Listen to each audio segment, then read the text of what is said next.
No me dejó hacer el streaming al mismo tiempo que hacer la grabación. Voy a compartir mi pantalla y la idea es empezar con este tema. No sé si, Carlos, pudieras dejar este tiempo en oración.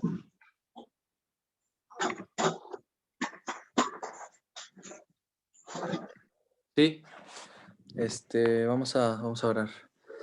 Señor, esta tarde, te damos gracias porque tú nos has pues traído aquí, Señor, nos has permitido seguir aquí y pues reunidos en esta plataforma que sabemos que a pesar de que no podamos vernos, estamos pues aquí presentes, Señor. Te pedimos que este tiempo sea de bendición para nosotros, Señor, que tú uses a Joel, que uses su espíritu para hablarnos y para que nuestro corazón esté sensible a lo que va a expresar, Señor. Te damos gracias por este tiempo y te pedimos por todas las personas que se están reuniendo presencial, que tú les bendigas igualmente, Señor. Te damos gracias en el nombre de Cristo Jesús. Amén. Amén. Muchas gracias, Carlos. La religión pura y verdadera. Cuando te preguntan de qué religión eres, ¿qué contestas? O cuando te has preguntado cuál es la religión verdadera, ¿qué es lo que piensas? Santiago, medio hermano de Jesucristo, dijo, si afirmas ser religioso, pero no controlas tu lengua, te engañas a ti mismo y tu religión no vale nada.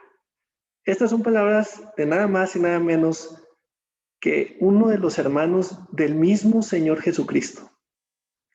Él mismo no creía en Jesús y él mismo fue religioso en su tiempo. Por eso menciona esto, dice la religión pura y verdadera. A los ojos de Dios Padre consiste en ocuparse de los huérfanos y de las viudas en sus aflicciones y no dejar que el mundo te corrompa. A lo mejor Santiago, o como pueden decir en otras versiones San Jacobo, pudo habernos compartido de la religión judía, pero no quiso compartirnos de la religión judía. ¿Por qué? El tema de las religiones es algo complejo. Se estima que hay cerca de 4.200 religiones vivas actualmente. Imagínense, 4.200 religiones vivas. Hay cerca de 7.000 idiomas. Entonces, pues sí, es un mundo, es un mundo. Hay muchas religiones extintas ya, que no existen en la actualidad. Casi el 85% de la población se considera religiosa según una encuesta del 2020. Obviamente hay religiones madre, por así decir, de las cuales derivan varias religiones hijas, pero en sí actualmente el día de hoy hay miles de religiones y está en crecimiento. Más aparte de esto hay agrupaciones y sectas, aparte de diversas filosofías. Ahora, pues obviamente nos podemos hacer algunas preguntas o ya nos hemos hecho algunas preguntas. ¿Por qué existen tantas religiones? ¿Hay una religión que sea verdadera? ¿Cómo distinguir la verdad de la mentira? Y para esto, el tema yo creo lo voy a dividir en tres. Esta va a ser nada más la primera parte. No vamos a alcanzar a ver todo en este domingo, pero a lo mejor en 2 meses vamos a ver la segunda parte, si Dios lo permite. En el tema de las religiones, y yo recuerdo que me preguntaban, Joel, ¿de qué religión eres, no? Y yo también mismo tenía mis dudas de, oye, de tantas religiones, pues voy a investigar, ¿no? A ver a cuál me voy, cuál es la buena, cuál es la verdadera.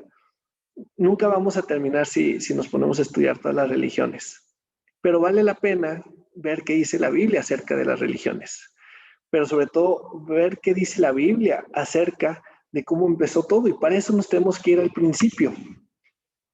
El libro de Juan nos dice, en el principio era el verbo, y el verbo era con Dios, y el verbo era Dios. Esta era en el principio con Dios. Cuando hablamos principio, nos referimos a una etapa en la eternidad. No nos referimos al primer día. Nos referimos antes del primer día que existiera el tiempo. Principio en la Biblia es una esfera, una dimensión que tiene que ver con la eternidad. Jesucristo es el verbo, y lo sabemos por los versículos más adelante en 1 Juan capítulo 1, 12 y 14. Este verbo, siendo Jesucristo, ya existía en el principio. Y dice que el Jesucristo era Dios, Jesucristo es Dios. Este era en el principio con Dios. Dice, todas las cosas por Él fueron hechas, y sin Él nada de lo que ha sido hecho fue hecho. Ahorita nos comentaban que uno de los hijos de Marco y Tania preguntaba, ¿quién creó a Dios? Y mencionaba Marco muy ciertamente que nosotros estamos acostumbrados a un inicio y a un fin. Naces, creces, te reproduces y mueres, ¿no? Un ciclo, el ciclo de la vida. Un principio y un fin. Lo interesante es que Dios no está en la misma dimensión que nosotros, ni está en el mismo ciclo, ni está bajo las mismas leyes de la naturaleza que nosotros.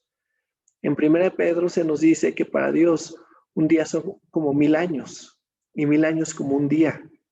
En Génesis se nos dice que Dios inventó el tiempo, el día 1, el día 2 y el día 3, hasta el día 7, y inventó los meses, las estaciones, los años. ¿Qué significa esto? Que Dios es el Dios del eterno presente. Nunca ha tenido un comienzo ni ha tenido un fin. Y por eso en Apocalipsis se nos dice que Jesús es el alfa y el omega, el principio y el fin, porque Él es el Dios del eterno presente. Dios creó a todas las huestes celestiales en algún momento. En algún momento que la Biblia no nos dice exactamente cuándo, y al parecer fue en el periodo de la eternidad, antes de que existiera el tiempo, al parecer Dios creó a las huestes celestiales, y huestes celestiales nos referimos a ángeles, arcángeles, querubines, serafines y un montón de seres que ni siquiera sabemos y conocemos, que al parecer son millones de millones.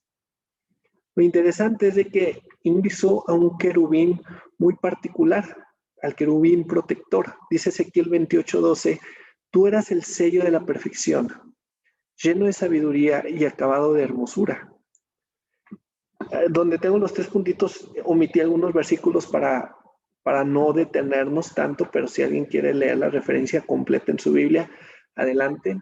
Dice, los primores de tus tamboriles y flautas estuvieron preparados para ti en el día de tu creación. Tú, querubín grande, protector, yo te puse en el santo monte de Dios. Allí estuviste. Perfecto eras en todos tus caminos desde el día que fuiste creado. Ya nos podemos imaginar de quién está hablando aquí las escrituras, en este caso Ezequiel, ¿verdad? Dios nos está diciendo cómo fue que Él creó a Satanás. Satanás no se llamaba así. Satanás era un ángel hermoso, un ángel lleno de sabiduría, llamado protector. Era un querubín grande que estaba en el santo monte de Dios, estaba en las moradas de Dios y era perfecto. Dice, hasta que se halló en ti maldad. ¿Cuál fue la situación de rebeldía de Satanás? Dice, se enalteció su corazón. Dice, se enalteció tu corazón a causa de tu hermosura. Corrompiste tu sabiduría a causa de tu esplendor. A partir de este momento, empieza la maldad. Dice, ¿cómo caíste? Y esto lo dice el profeta Isaías, ¿cómo caíste del cielo, oh lucero de la mañana?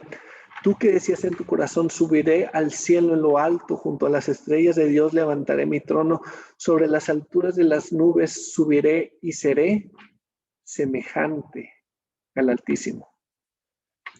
Satanás quiso ser como Dios. Satanás quiso ser como Jesucristo. Lleno de maldad, quería arrebatar el poder y llevarse a sí mismo la gloria.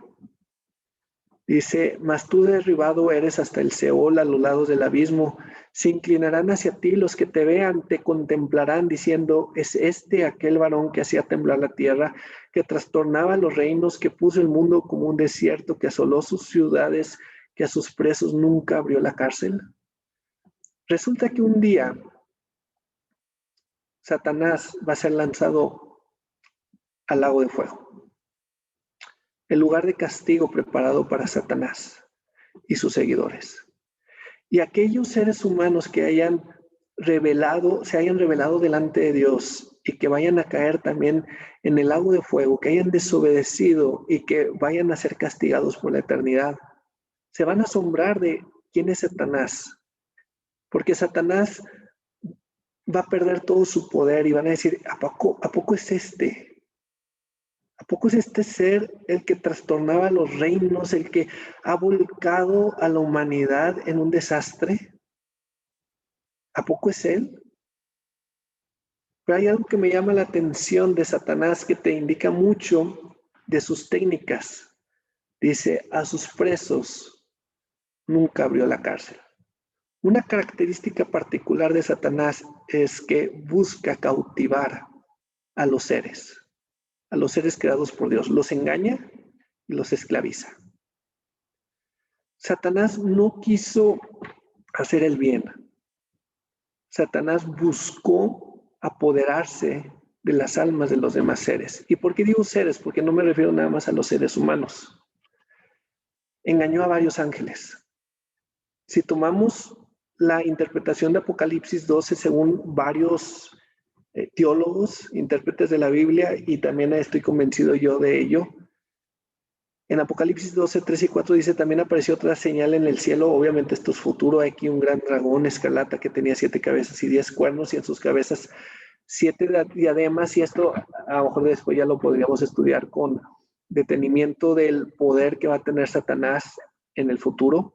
Esto es cuando esté el periodo del anticristo, cuando sea la tribulación.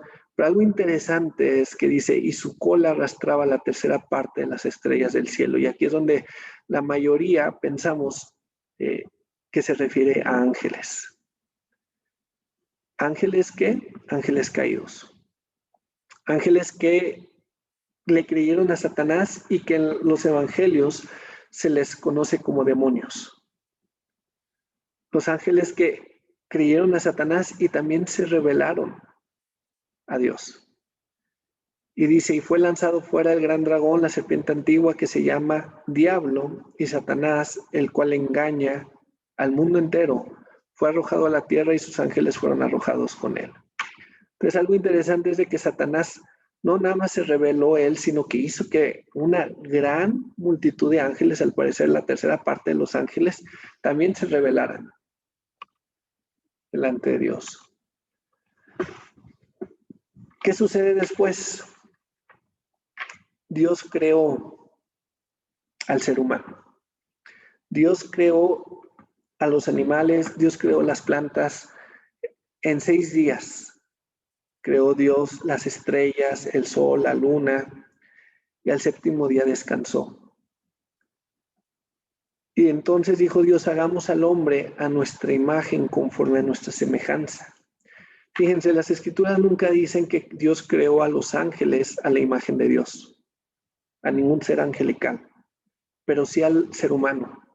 Dice, hagamos al hombre a nuestra imagen conforme a nuestra semejanza.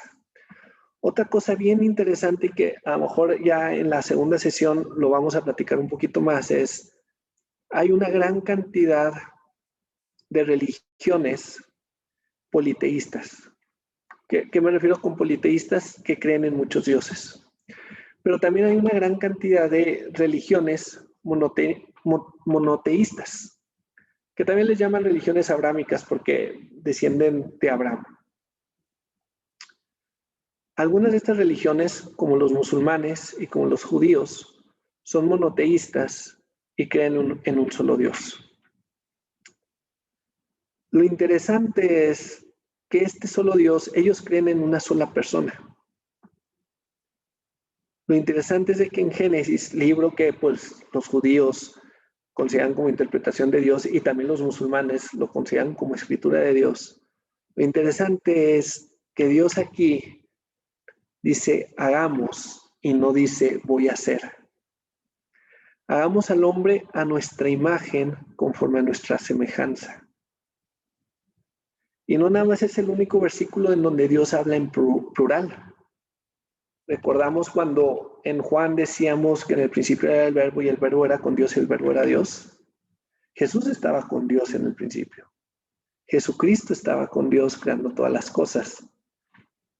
Esto no es otra cosa más que la Santísima Trinidad, Dios Padre, Dios Hijo y Dios Espíritu Santo, Dios en tres personas.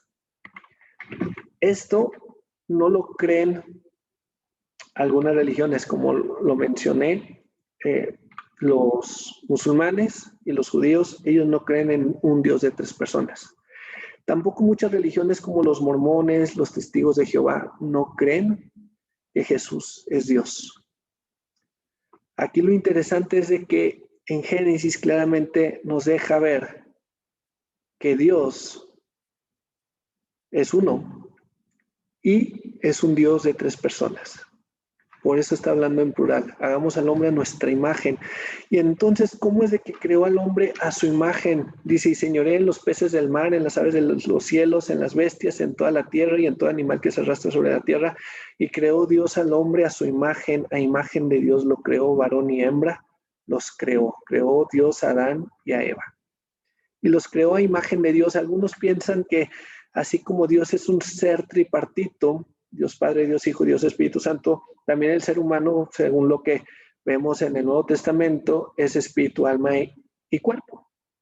Según lo que dice 1 Tesalonicenses, capítulo 5. Entonces, algunos piensan que esa es la imagen de Dios. Otros piensan que así como Dios es Señor del universo y de todo lo creado, el ser humano es Señor de esta tierra. Y Dios le dejó al ser humano, Adán y Eva, les dejó la responsabilidad de administrar, cuidar y proteger este planeta, cosa que no ha hecho muy bien la humanidad, ¿verdad?, hasta el día de hoy. Independientemente de eso, se dice que el ser humano fue creado a imagen de Dios. Y Dios puso al ser humano en el jardín del Edén, y no nos vamos a meter en esta historia. ¿Y qué tiene que ver esto con las religiones? Ahorita lo vamos a ver. Dios le dio al ser humano, a Adán y a Eva en este caso particularmente, una elección, una decisión que tomar. Dice, y Jehová Dios hizo nacer de la tierra todo árbol delicioso a la vista y bueno para comer. También el árbol de vida en medio del huerto y el árbol de la ciencia del bien y del mal. Había muchos árboles, pero había dos en particular. Uno que era el árbol de la vida y otro que era el árbol de la ciencia del conocimiento del bien y del mal. ¿Qué significa esto? Adán y Eva no conocían lo que era malo, no conocían lo que era pecado. Nada de lo que hacían estaba mal. Todo lo que hacían era perfecto. ¿Se pueden imaginar ustedes como personas nunca equivocarte? Nunca decir algo de lo que te pudieras arrepentir. Nunca mencionar algo que pudiera herir a otra persona. Tú para con tu esposa, tú para con tu esposo, para con tus hijos, para con tus padres, para con tus hermanos, para con tu jefe de trabajo. Es algo que no podemos entender porque Adán y Eva vivían en otra realidad que nosotros no vivíamos. Una realidad donde no había maldad. Y mandó Jehová Dios al hombre diciendo, de todo árbol del huerto podrás comer, más del árbol de la ciencia, es decir, del conocimiento del bien y del mal, no comerás, porque el día que de él comieres ciertamente morirás. Y Dios le dio la oportunidad al ser humano de escoger entre la vida y la muerte. Entre la vida del árbol de la vida que estaba en medio del huerto y el árbol del conocimiento del bien y del mal. Ahora, el conocimiento del bien y del mal lo que te llevaba era a la maldad. ¿Por qué? Porque realmente Adán y Eva vivían donde todo estaba bien. El árbol de la vida era escoger esa vida eterna.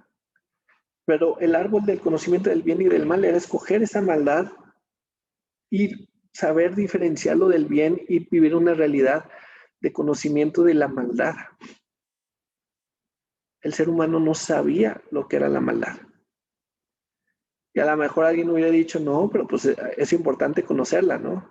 Pues yo creo que hoy en día, si tú le preguntas a un padre, a una madre que ha perdido un hijo, una hija, aquel que ha perdido a su esposo, a su esposa, aquel que fue víctima del COVID o de alguna otra peste o de la guerra, pues yo creo que diría, ojalá el ser humano nunca hubiera conocido la maldad. Ojalá y Adán y Eva nunca hubieran agarrado de ese fruto. Pero lo agarraron. Sabemos la historia, que prefirieron agarrar del fruto. ¿Y cuál fue la consecuencia? Dice en Romanos 5:12, por tanto, como el pecado entró en el mundo por un hombre, y por el pecado la muerte, así la muerte pasó a todos los hombres, por cuanto todos pecaron. Cuando Adán decidió desobedecer a Dios y tomó el fruto, Eva fue engañada, Adán no fue engañado, y Adán tomó la decisión de comer del fruto. En ese momento, porque aquí dice por un hombre, el pecado entró a la humanidad. Cuando ese hombre, cuando Adán tomó la decisión deliberadamente de desobedecer a Dios, entonces se rompió la relación de Dios con el ser humano y vino la muerte. Esa separación, esa amistad que había entre Dios y el ser humano se rompió. Romanos 6:23a dice, porque la paga del pecado es muerte, la primera parte del versículo. ¿Qué sucedió con esto? El ser humano conoció la muerte. Conocieron las enfermedades, conocieron la delincuencia, los asesinatos, las guerras, los pleitos. Empezaron a vivir la realidad que nosotros vivimos, una realidad que Adán y Eva no conocían y ni se imaginaban. Y les tocó ver el primer asesinato y les habrá dolido tanto, no tengo idea de lo que les habrá dolido ver a su hijo Caín matar a su hermano Abel. Consecuencias de la desobediencia. Yo por mucho tiempo me preguntaba por qué, si hay tanta maldad en el mundo, Dios no hace nada. Porque si la Biblia habla de que Dios es un Dios misericordioso, y no nada más la Biblia, también el Corán y muchos otros libros religiosos, ¿por qué si hay tanta maldad en el mundo, Dios no hace nada? Y en las Escrituras he encontrado que realmente Dios cumple lo que promete. Y Dios le dijo muy claramente al ser humano, si comes de este árbol de la ciencia del bien y del mal, ciertamente morirás. Y Dios cumple lo que promete. Y a lo mejor el día de hoy mucha gente sufre y dice, no, ¿por qué? O sea, ¿por qué Dios permitió esto? ¿Por qué Dios permitió este desastre natural? ¿Por qué murieron tantas personas? ¿Por qué me tuvo que tocar a mí? No es culpa de Dios. Es culpa porque nuestro ancestro, Adán, tomó la decisión de pecar. A lo mejor tú dices, no fue mi culpa. A lo mejor no fue tu culpa, pero tampoco fue culpa de Dios. Dios no es el culpable de que la humanidad esté deshecha y se esté autoexterminando como lo estamos haciendo hoy en día. No es culpa de Dios. Es culpa nuestra y nosotros decidimos rebelarnos delante de Dios. A lo mejor tú dices, yo no estaba en el jardín. A lo mejor no. Fue Adán. Y todos estábamos en sus genes, porque todos venimos de los genes de Adán. Y precisamente esto es lo que menciona Pablo. Así que queriendo yo hacer el bien, hallo esta ley, que el mal está en mí. Y es una realidad. A lo mejor no nos gusta, a lo mejor nos causa coraje, pero es una realidad. El mal está en mí. Y esto lo dijo Saulo de Tarso, un hombre súper religioso, un hombre súper estricto con los mandamientos de Dios. Y él llegó a aceptar, el mal está en mí, porque según el hombre interior me deleito en la ley de Dios. Pablo se deleitaba en la ley de Dios, en los 10 mandamientos, en las escrituras, en el Torá. Dice, pero veo otra ley en mis miembros que se revela contra la ley de mi mente y me lleva cautivo a la ley del pecado que está en mis miembros. Y esto es lo peor que le puede pasar a un ser humano. Ir a aquello a lo que no quieres ir. Hacer aquello de lo que no quieres hacer. Yo creo que hay varias personas que han cometido los errores que más temían. Aquel error de serle infiel a tu pareja. Aquel error de dañar a tu hijo o a tu hija. Aquel error de gritarle a tu papá o a tu mamá. Y Pablo encontraba que no podía controlar su pecado. Pablo, que antes se llamaba Saulo de Tarso, dice, me deleito en la ley de Dios, pero los miembros de mi cuerpo me llevan a cometer delito. Ahora, esto es importante porque No sé por qué a veces como seres humanos tratamos de justificar nuestras acciones. Hace poquito mi esposa me estaba platicando a una mujer que llegó a su, no sé si era departamento, bueno, su lugar donde vivía, llegó alcoholizada y el chavo que la llevó al parecer abusó de ella. Y la justificación de él fue que él también estaba tomado. Una pregunta. Si yo me drogo y mato a mis vecinos, ¿soy inocente? Yo tengo un conocido en Torreón que él mató a sus padres cuando él tenía 17 años y estaba drogado. Y lo metieron a la cárcel, no sé si como 30 años. Yo lo conocí ya como una persona que se había convertido a Jesucristo y que había encontrado el perdón en Jesús. No es justificación de que estés drogado, estés borracho para cometer un delito. Eres culpable y debes de pagar por ello. Independientemente que esta mujer, ¿por qué se dejó emborrachar? ¿Por qué se confió en este chavo? ¿Por qué dejó que, no sé, ya saben, un montón de comentarios machistas que a veces dicen, ¿por qué se viste así? ¿Por qué no tiene cuidado? Nada justifica el pecado. Y si ese hombre abusó de esa mujer, es pecado. Y es un abuso y debe pagar por él. Pero ¿saben algo? Nos cuesta mucho reconocer nuestros errores. Y por eso tratamos de justificarlos. Si ya sabes cómo soy, es que así soy yo. Y esta justificación a veces se traslada con los hijos, de los padres y de las madres. Donde dicen, es que mi hijo es así, no lo provoquen. Es que si ya ves que mi hijo o mi hija tiene mecha corta, o es que mi marido, pues es que pobrecito, sufrió mucho cuando era niño.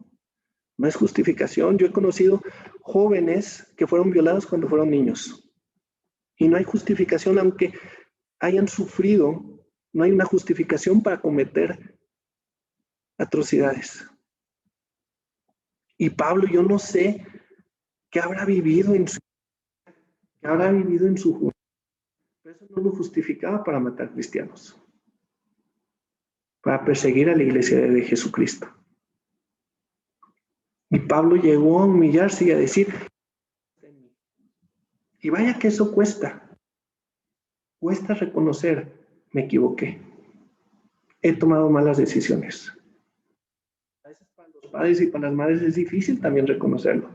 A veces para los hermanos, para los esposos y las esposas, a veces no queremos aceptarlo, no queremos admitir en nuestra cabeza. Y lo digo por experiencia propia. A veces para mí es difícil reconocer que soy pecador y que me he equivocado y que soy orgulloso. Pero la realidad de todo esto es que todos tenemos el mal dentro de nosotros mismos, porque Adán pecó y no nos podemos salir de esto. Estamos encadenados y estamos esclavizados por el pecado. Satanás es el maestro de la mentira y logró engañar al ser humano para que el pecado entrara en el mundo. Satanás logró que Adán cometiera el peor error del universo. Y con ello nos llevó a todos nosotros.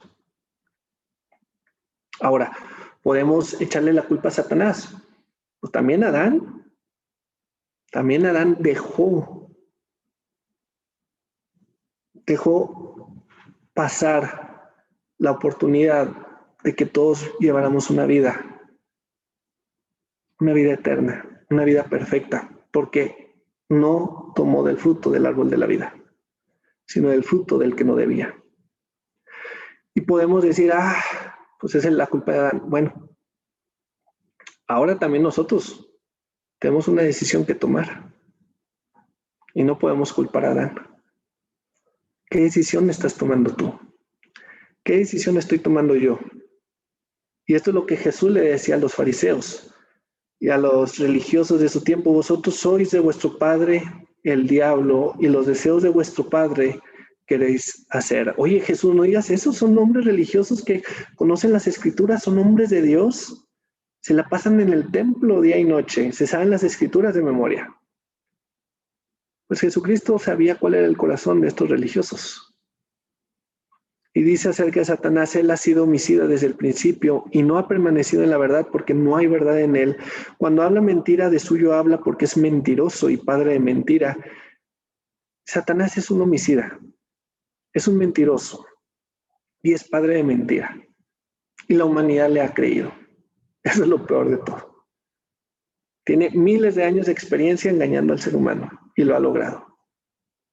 Pero aquí lo que me llamó la atención es lo que dice Jesús en la segunda parte. Dice: y a mí, porque digo la verdad, no me creéis. Una pregunta. Aquí, ¿a quién le creyeron Adán y Eva? ¿A quién le creyeron? Y me cuesta mucho decirlo, pero le creyeron a Satanás en lugar de creerle a Dios. De alguna manera desobedecieron a Dios y obedecieron a Satanás. Es cierto, Eva fue engañada, Adán no. Los dos desobedecieron a Dios. El día de hoy, ¿tú a quién estás obedeciendo? ¿Estás obedeciendo a Jesucristo o no? El impacto de Satanás que tiene en este mundo, a veces no somos conscientes de eso, pero dice en 2 Corintios 4, 3 y 4, dice: en los cuales el Dios de este siglo cegó el entendimiento de los incrédulos. Satanás ha cegado el entendimiento de las personas para que no vean, para que no conozcan, para que no entiendan. Dice: para que no les resplandezca la luz del evangelio de la gloria de Cristo, el cual es la imagen de Dios. Yo me preguntaba cuando empecé a leer la Biblia: ¿por qué no entiendo nada? ¿Por qué no puedo comprender? Estaba cegado. Pero Jesucristo es el que puede quitar esa ceguera. Si tú le pides a Jesucristo que te abra el entendimiento, Él te puede ayudar. Dice: en los cuales anduvisteis en otro tiempo siguiendo la corriente de este mundo, conforme al príncipe de la potestad del aire, el espíritu que ahora opera en los hijos de desobediencia. Satanás es el príncipe de la potestad del aire. Él ha dominado los reinos y ha guiado al ser humano a hacer terribles atrocidades en este mundo. Yo no sé lo del COVID, cuál es el origen, pero lo que sí te puedo decir es de que Satanás ha buscado destruir la humanidad desde el primer día. Dice: y éramos por naturaleza hijos de ira, lo mismo que los demás. No éramos hijos de Dios. Satanás, al engañar a Adán, aunque es cierto, Adán como hijo de Dios, y lo vemos en la genealogía de Lucas, las escrituras nos dicen que cuando Adán y Eva pecaron, se rompió esa relación de padre e hijo con Dios. Y por eso Jesús le dice a los religiosos de su época: ustedes son hijos de su padre el diablo. Y aquí en Efesios dice: ustedes son hijos de ira. Y Dios quiere ser nuestro Padre, pero con el pecado no se puede. El pecado nos separa delante de Dios. Pero Dios hizo una promesa. Y le dijo, de hecho, a Satanás. Estas son palabras que Dios le dijo a Satanás, pero es una promesa para el ser humano. Es una promesa gloriosa. Se lo dijo en ese momento cuando Adán y Eva habían pecado, y dice: pondré enemistad entre ti y la mujer, y entre tu simiente y la simiente suya. Esta te herirá en la cabeza y tú le herirás en el calcañar, es decir, en el talón. Entonces Dios le dice a Satanás: va a haber enemistad entre tú y la mujer, y hasta la fecha la ha habido. Satanás ha atacado mucho a la mujer y también al hombre, pero ha atacado mucho a la mujer. Pero dice algo interesante: va a haber también un pleito entre un hijo de una mujer y Satanás.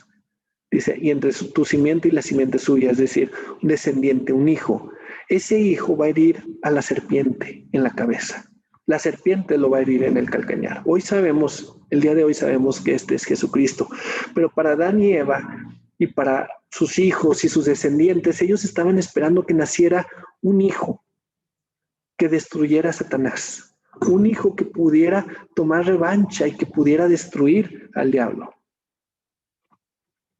Y entonces cuando nació Caín, a lo mejor pudieron pensar, a lo mejor este es el hijo, a lo mejor este es el que nos va a liberar. Después se dieron cuenta que no. Pero a lo largo de siglos y milenios estaban esperando que naciera un niño que pudiera destruir a Satanás. Y entonces tenían esa esperanza y ese deseo. ¿Y qué vemos ahora? Un hijo, Caín, y otro hijo, Abel. Caín era agricultor, Abel era pastor.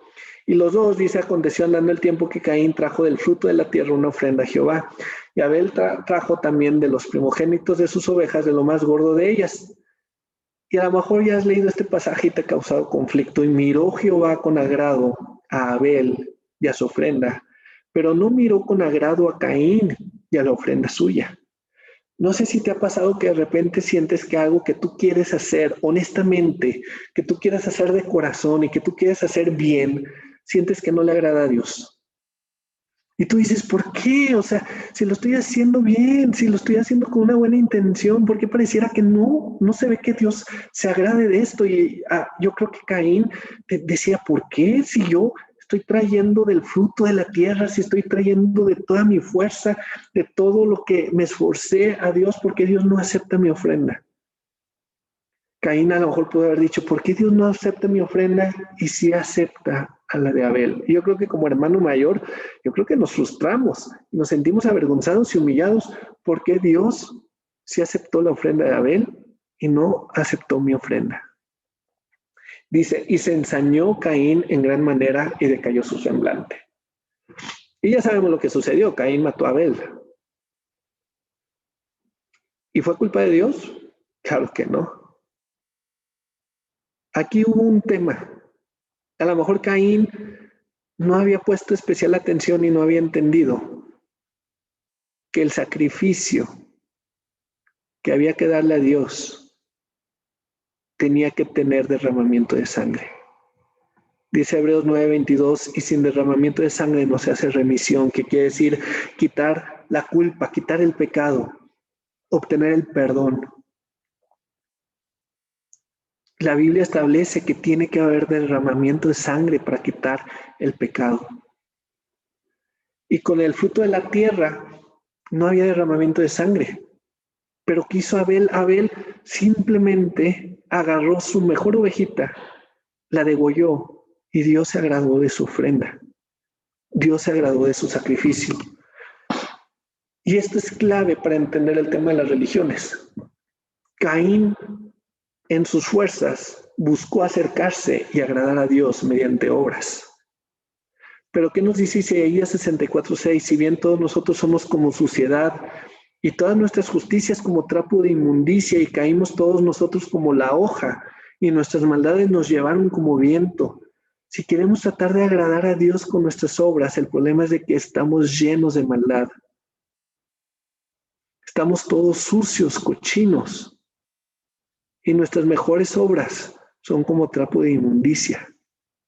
Si alguien viola a tu hija y luego llega a hacerte una buena obra y llega y le compra un vestido a tu hija, ¿cómo lo vas a ver? ¿Lo vas a ver como un acto de bondad, como un acto de misericordia? ¿O lo vas a ver como una situación indigna? A lo mejor me atreví a hacer una comparación bien fuerte, ¿no? Tú no aceptarías, yo no aceptaría un regalo, no, para nada.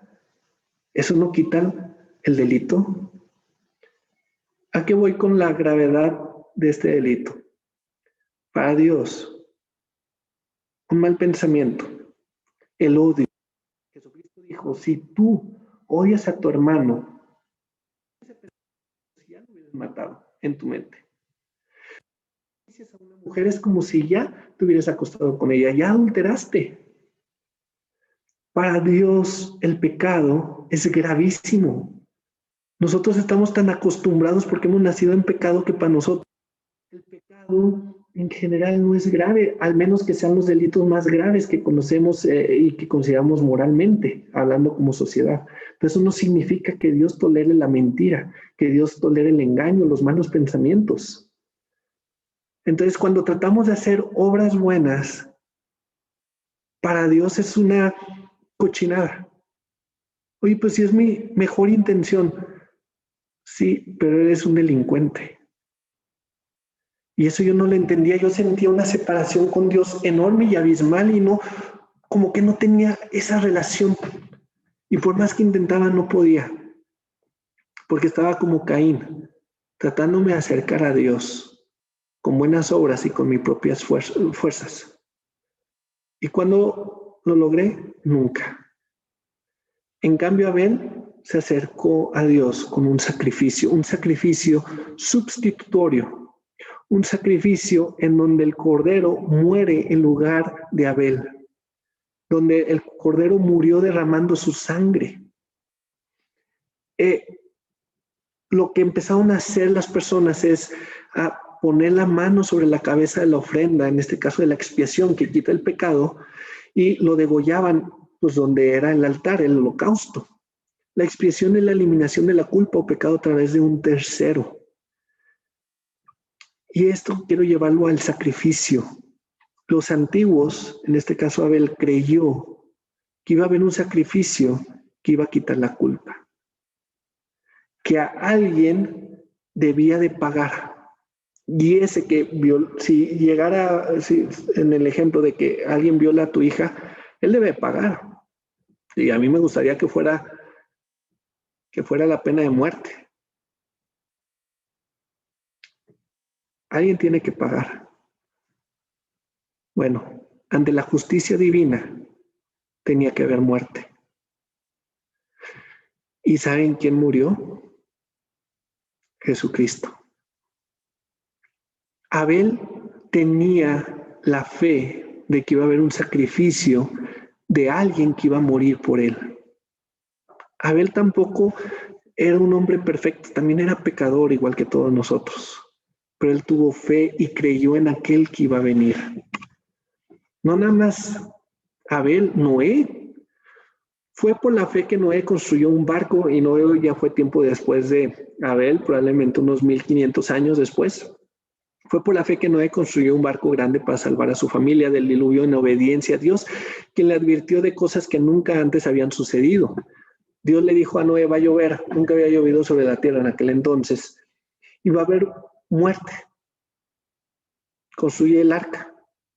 Y Noé la construyó y había la oportunidad para que la humanidad se salvara. No le creyeron a Noé. Por su fe, Noé condenó el resto del mundo y recibió la justicia que viene por la fe. Noé creyó que Dios iba a proveer una salvación a la condenación. Job no era judío. Bueno, ninguno de los que están aquí atrás tampoco. Al igual que ellos, Job tampoco. Él ya fue después de Noé, no sabemos exactamente en qué año, pero creía en un redentor, en un salvador. Y él dijo, yo sé que mi redentor vive y al fin se levantará sobre el polvo, pero en cuanto a mí, sé que mi redentor vive y un día por fin estará sobre la tierra. ¿A qué voy con todo esto? Antes de que las religiones existieran, los seres humanos en la tierra sabían que iba a venir un Mesías, que iba a venir un Salvador, que iba a venir alguien que iba a morir como sacrificio para redimirlos de sus pecados. Ellos creían en el que iba a venir. Ellos tenían la fe de que alguien los iba a salvar de sus pecados. Abraham, de ahí vienen las religiones abrámicas, que en su mayoría podríamos decir en general el cristianismo con todas sus variantes, el judaísmo con todas sus variantes y el islam con todas sus variantes. Pero Abraham no era de ninguna de estas religiones, dice, pero Jehová había dicho a Abraham, vete de tu tierra y de tu parentela y de la casa de tu padre a la tierra que te mostraré y haré de ti una nación grande y te bendeciré y engrandeceré tu nombre y serás bendición. Bendeciré a los que te bendijeren y a los que te maldijeren, maldiciré y serán benditas en ti todas las familias de la tierra. Dios le dijo a Abraham, en ti, en tu descendencia, todas las naciones de la tierra van a ser benditas. Dice en Gálatas 3:8, y la Escritura, previniendo que Dios había de justificar por la fe a los gentiles, dio de antemano la buena nueva a Abraham, diciendo, en ti serán benditas todas las naciones. Un descendiente de Abraham iba a ser de bendición para todas las naciones. A lo mejor Abraham pudo haber creído que era Ismael, o pudo haber creído que era Isaac, pues nos demuestra que ninguno de ellos dos fue. Lo importante es de que Abraham creyó a Jehová y esto le fue contado por justicia. Abraham fue salvo porque creyó. Dice, Abraham le creyó a Dios y Dios le consideró justo debido a su fe. Ahora dice Santiago, y así se cumplió lo que dicen las Escrituras. Abraham le creyó a Dios y Dios lo consideró justo debido a su fe. Incluso lo llamaron amigo de Dios. ¿Cómo es de que Abraham pudo ser amigo de Dios? Porque creyó en la obra redentora que Dios iba a proveer. Como puedes ver, se nos declara justos a los ojos de Dios por lo que hacemos y no solo por la fe. Aquí Santiago demuestra y dice, la fe sin obras está muerta. Si tú crees en Dios, lo vas a demostrar. Si tú crees en Jesucristo, va a haber fruto acerca de ello. Cuando Noé creyó, construyó el arca. Cuando Abel creyó, hizo el sacrificio. Cuando Job creyó, se mantuvo firme hasta el final. Cuando Abraham creyó, obedeció a Dios. Y es lo que dice Santiago. Esto no es una muestra para Dios, es una muestra para uno mismo, para ver si realmente uno tiene fe. Dice, y creyó Jehová y le fue contado por justicia, Génesis 15:6, y llamó a Abraham el nombre de aquel lugar, y vamos a Génesis 22, en donde Dios le pide a Abraham, sacrifica a tu hijo Isaac. Y entonces, cuando ya iba a degollar a su hijo, Dios le dice, detente, ya sé que me obedeces. Pero antes de que sucediera todo esto, iban en el camino Abraham e Isaac iba cargando la leña, así como Jesucristo iba cargando el madero. Y Abraham pues llevaba pues un cuchillo y llevaba el fuego para hacer el sacrificio. Y Isaac pregunta, oye, pues está todo, ¿dónde está el sacrificio? Y Abraham le dice, Dios proveerá. Y cuando llega a aquel lugar y cuando Dios provee de un animalito para que muera en lugar de Isaac, entonces Jehová llama, Abraham llama a aquel lugar, Jehová proveerá. O Jehová Jireh, Yahvé Jireh. Por tanto se dice hoy, en el monte de Jehová será provisto. Pues las Escrituras nos dicen, Abraham le creyó a Dios y Dios lo consideró justo debido a su fe. ¿De qué religión fueron estos creyentes? Estas personas fueron salvas, pero no porque pertenecieran a alguna religión. Después vamos a ver cómo empezó el judaísmo, cómo empezaron las diferentes corrientes cristianas, etc. Aquí la idea no es hablar ni bien ni mal de ninguna religión, sino aquí más bien es tratar de invitar a una reflexión que la Biblia no nos habla de una religión en particular. La Biblia nos habla de que Jesucristo vino a salvarnos de nuestros pecados. Por eso, en Mateo 1:21, el ángel Gabriel le dice a José, y tendrá un hijo, refiriéndose a la Virgen María, y tendrá un hijo y lo llamarás Jesús, porque él salvará a su pueblo de sus pecados. Jesús significa Salvador. El Salvador, sí, el Mesías, el Señor, ha nacido hoy en Belén, la ciudad de David, dijeron los ángeles a los pastores. Simeón, ¿alguien recuerda este pasaje de Lucas 2, 29 y 30? Señor soberano, permite ahora que tu siervo muera en paz, como prometiste. He visto tu salvación. El Espíritu Santo le había dicho a Simeón que no iba a morir hasta que viera al Mesías. Y cuando Jesús nació, al 8º día lo tenían que llevar al templo. Y ese día fue movido por el Espíritu Santo Simeón a ir al templo y se encontró a Jesús. Y lo pudo ver. Era apenas un bebé recién nacido. Y quisiera que pensáramos en esto, que Simeón sabía que ya en cualquier momento iba a morir. Pero él dijo, ahora permites que yo pueda morir en paz. Ahorita hay muchas personas en los hospitales que están muriendo. Es nuestro deseo que ellos puedan morir en paz. A lo mejor algunos se van a salvar, con el favor de Dios, ojalá. Pero a lo mejor algunos otros no van a alcanzar a salvarse.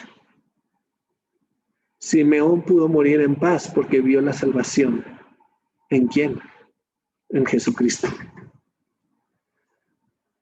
Cuando Jesús ya estaba más grande, cerca de los 30 años, Juan el Bautista lo vio y dice: miren, el Cordero de Dios que quita el pecado del mundo. Habíamos visto en aquellos antiguos que creían en un sacrificio, pues es Jesús.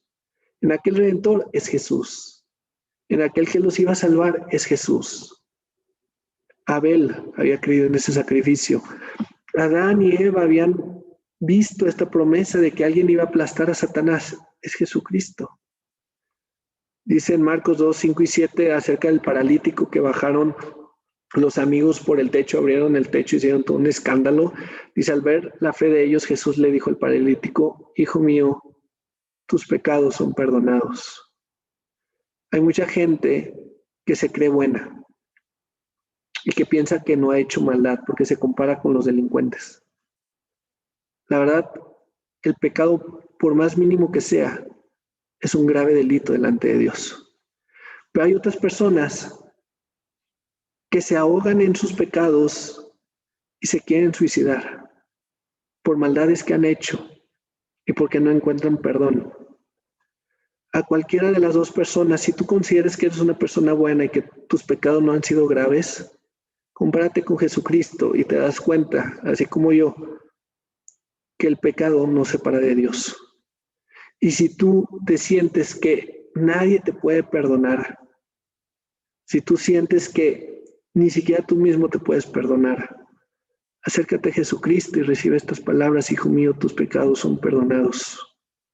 Obviamente algunos de los maestros de la ley religiosa, y esto va a pasar si tú recibes el perdón de Jesucristo, mucha gente va a decir: no es cierto.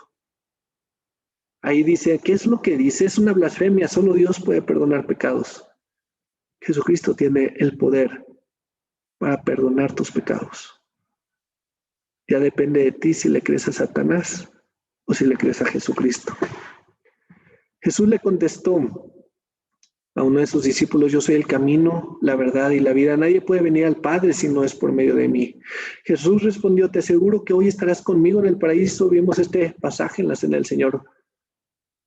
Un malhechor junto a la cruz de Jesucristo, también en otra cruz, recibió la salvación. No porque fuera bueno, no porque fue a una iglesia, no porque se bautizó, no porque le impusieron las manos, sino porque se arrepintió de sus pecados y creyó. Y dijeron los discípulos de Jesús: y en ningún otro hay salvación, porque no hay otro nombre bajo el cielo dado solo a los hombres en que podamos ser salvos. Y podemos seguir con muchos más versículos, pero pregunten, aquí, ¿dónde dice que tienes que pertenecer a una religión? Que tienes que ser judío, que te tienes que bautizar por medio de alguien o de algo. En ningún lugar. La salvación consiste en recibir a Jesucristo como el Señor y Salvador de tu vida. Le dijo Jesús: yo soy la resurrección y la vida. El que cree en mí, aunque esté muerto, vivirá. Esto no se trata de hablar a favor o en contra de las religiones, sino se trata de que cada uno de nosotros podamos animar a las personas a que se acerquen a Dios, que se acerquen a Jesucristo y que lo reciban como Señor y Salvador de sus vidas. Satanás nos va a querer engañar y va a querer poner muchas dudas, pero Jesucristo ya hizo todo.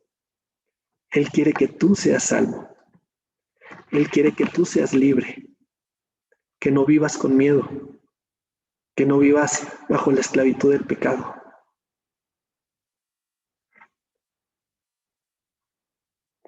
En un inicio yo pensaba que Dios consistía en reglas, normas y prohibiciones. Eso no te hace feliz. El verdadero discípulo de Jesús consiste en creer en aquel que murió por tus pecados, en aquel que te perdonó y en aquel que quiere transformar tu vida. Jesucristo no busca engañarte, por eso nos habló con la verdad. No usó de astucia, por eso el mensaje no es llamativo. Satanás, con su astucia y engaño, logra convencer a muchas personas, porque su mensaje es llamativo y porque pone muchas lucecitas y porque atrae y de alguna manera prende los deseos de la carne y atrapa, manipula, encadena y no te va a dejar, no te va a soltar, al menos que tú extiendas tu mano a la mano que Jesucristo está extendiéndote y que te está diciendo, cree en mí, sé libre. Yo sé que a lo mejor en algunos hay luchas y que no quieren recibir el regalo de Dios porque tienen miedo o porque simplemente no creen que haya alguien que los pueda salvar y rescatar del hoyo en el que están sumidos. Pero Dios lo hizo conmigo. Y créanme, he visto que Dios ha sacado a personas de las cuales nadie daba ni siquiera un centavo. Personas por las que la gente decía, es lo peor de la sociedad. No merecen vivir. Jesús murió por esas personas. Jesús los ha cambiado. Jesús los ha rescatado. Y eso es lo más hermoso. Cuando experimentas el amor de Dios, ese amor te transforma. Vamos a orar. Te damos gracias, Padre, porque tu Hijo Jesucristo, wow, su vida, su ejemplo. Pero vemos cómo desde la antigüedad, como desde tiempos antiguos, hubo personas que creyeron en el que iba a venir, no como una religión, sino como una promesa. Que ahora nosotros creemos en el que ya vino, no como una religión y no como ordenanzas, sino como aquel que es la verdad, aquel que es Dios y aquel que murió en una cruz como cordero inocente, que fue crucificado y que derramó su sangre para que nosotros pudiéramos ser salvos. Te damos gracias por ese regalo tan tremendo y ayúdanos a transmitirlo, porque hay gente confundida en las religiones y en las sectas, gente que está encadenada y gente que está confundida. Satanás ha buscado confundir este mundo. Padre, tú tienes misericordia de todas estas personas y sabemos que día y noche tú estás abriendo tus brazos a estas personas necesitadas. Pero tú también nos quieres utilizar a nosotros y ayúdanos a poder extender esa mano, por lo menos hacer una oración. Ayúdanos a ser personas que amen a su prójimo, como Jesucristo lo hizo. Amarte a ti y amar al prójimo como a uno mismo.